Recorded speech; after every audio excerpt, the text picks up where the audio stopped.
Assalamualaikum warahmatullahi wabarakatuh. Alhamdulillahilladzi an'ama alaina wa hadana ila dinil Islam wa ja'ala Ramadhana syahran mubarakan wa rahmatan linnas washkuru ni'matallahi in kuntum iyyahu ta'budun wa la'allakum tattaqun. Allahumma salli wa sallim wa barik ala sayyidil mursalin wa ala alihi wa sahbihi ajma'in, amma ba'du. Segala puji hanyalah bagi Allah semata. Sholawat dan salam semoga senantiasa tercurah kepada Nabi junjungan kita, Nabi Muhammad sallallahu alaihi wasallam, yang senantiasa sangat kita harapkan syafaatnya pada hari kiamat kelak. Begitu pula kepada para sahabat dan keluarga beliau yang mulia serta seluruh pengikut risalahnya hingga akhir nanti. Amin ya rabbal alamin. Sahabat Salimah yang dirahmati oleh Allah, perkenankan saya pada kesempatan kali ini untuk menyampaikan tazkirah khususnya bagi diri saya sendiri dan umumnya untuk sahabat Salimah dimanapun berada. Tema yang akan saya sampaikan yaitu tentang Ramadan dan penjagaan sholat. Sahabat Salimah yang berbahagia, setiap hari kita menjalani sholat 5 waktu.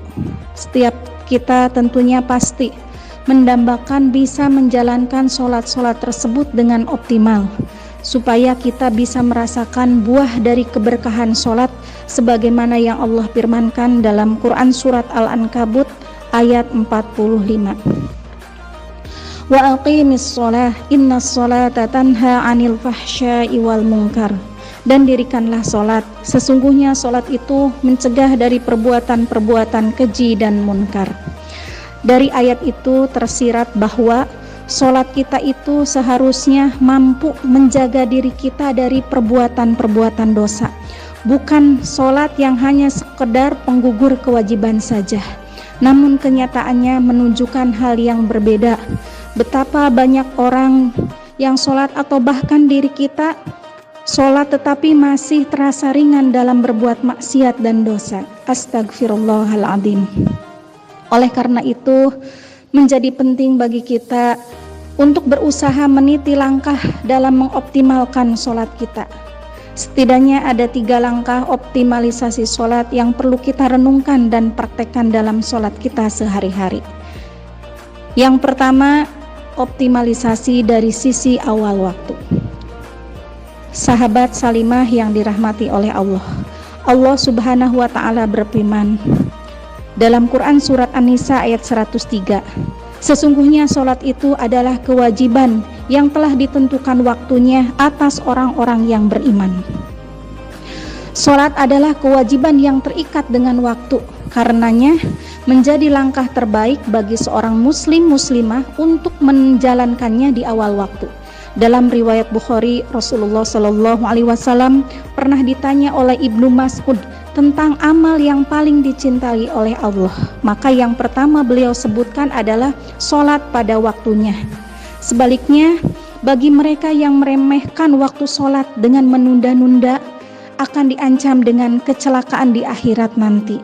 Sebagaimana Allah berfirman dalam Quran surat Al-Ma'un ayat 4-5. Fawailul lil musallin alladzina hum an salatihim sahun. Kecelakanlah bagi orang-orang yang sholat, yaitu yang lalai dari sholatnya. Sahabat Salimah yang dirahmati Allah, optimalisasi yang kedua yaitu optimalisasi dari sisi berjamaah. Hukum sholat berjamaah bagi kaum laki-laki adalah sunnah muakkad yang hampir mendekati wajib. Dari sisi pahala dan keutamanya, Rasulullah menyatakan dalam hadisnya bahwa sholat berjamaah lebih utama pahalanya daripada sholat sendirian, sebanyak 27 derajat. Hadis riwayat Bukhari Muslim. Selain menambah pahala dengan sholat berjamaah pun, kita akan merasakan hikmahnya yang luar biasa, berupa penguatan ukhuwah di antara kita sesama muslim muslimah, baik itu tetangga ataupun rekan kerja. Dan tugas penting bagi kita sebagai ibu-ibu, bagaimana mendorong laki-laki di rumah kita atau di sekitar kita untuk bisa berjamaah di masjid tiap waktu sholat.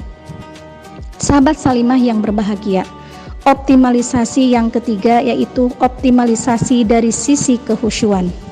Syekh Muhammad Ali Tontowi mengartikan khusyuk itu sebagai ketakutan dalam hati kepada Allah Subhanahu wa Ta'ala yang terlihat pada anggota badan, yang menjadikannya tenang dan merasakan bahwa ia berdiri menghadap Allah Subhanahu wa Ta'ala. Kehusyuan dalam sholat itu merupakan salah satu indikasi keberuntungan yang didapatkan oleh orang yang beriman, sebagaimana Allah berfirman dalam Quran surat Al-Mu'minun ayat 1 dan 2. Qad aflahal mu'minun alladzina hum fi sholatihim khashi'un. Sungguh telah beruntung orang-orang yang beriman, yaitu yang khusyuk dalam sholat-sholat mereka. Tentunya untuk mendapatkan kekhusyuan itu banyak hal yang harus kita upayakan. Di antaranya memahami fungsi dan hikmah dari sholat, mengenal keagungan Allah, dan tentu saja dengan memahami ucapan serta doa yang kita lantunkan dalam sholat kita. Sahabat salimah yang berbahagia, akhirnya semoga sholat yang kita jalani setiap hari tidak lagi menjadi hiasan dan penggugur kewajiban, tetapi menjadi momentum yang dinanti-nanti untuk dijalani dengan optimal, agar kita mendapatkan buah dan berkahnya baik di dunia maupun di akhirat. Semoga Allah Subhanahu wa Ta'ala memudahkan kita untuk bisa menjalankan syariat sholat ini sebagaimana yang Allah perintahkan. Wallahu alam bisawab. Wassalamualaikum warahmatullahi wabarakatuh.